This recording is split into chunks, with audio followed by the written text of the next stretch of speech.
আমি যে জেলা পরিষদ থেকে দাঁড়িয়েছিলাম, আমার দলেরই লোক আমাকে হারাবার অনেক চেষ্টা করেছিল। তাহলে কি তৃণমূলের ঘরের শত্রু বিভীষণ?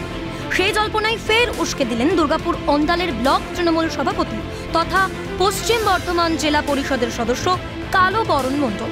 1 জানুয়ারি তৃণমূলের প্রতিষ্ঠা দিবসেই অন্দালের খান্দ্রার মঞ্চ থেকে গত পঞ্চায়েত ভোটে দলীয় মতবিভেদের প্রসঙ্গই শোনা গেল নেতার কণ্ঠে। আমি যে জেলা পরিষদ থেকে দাঁড়িয়েছিলাম, আমার দলেরই লোক আমাকে হারাবার অনেক চেষ্টা করেছিল।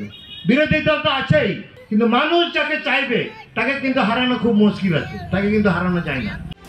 লোক সমক্ষে নেতার এমন মন্তব্যে বিড়ম্বনায় ঘাসফুল শিবির। এদিকে খোঁচা দেওয়ার সুযোগ পেয়েছে বিজেপি। তৃণমূলের অন্দরের ফাটল নিয়ে বরাবরের মতোই সরব পদ্মধারীরা। অর্থাৎ দলের বিরুদ্ধেই ক্ষোভ, দলের বিরুদ্ধেই প্রতিবাদ জানাচ্ছেন। এগুলো আমরা বাবা বলেছি। এই 24-এ নির্বাচন আসছে, নির্বাচনে তৃণমূল কংগ্রেস ধুলোর মতো উড়ে যাবে। দলের লোকরা হারাবার চেষ্টা করেছিলেন, জনগণ ওনাকে জিতিয়েছেন। দেখুন, আমরা বারবার বলে থাকি তৃণমূল দলটা গোষ্ঠীদ্বন্দ্বে ভরা।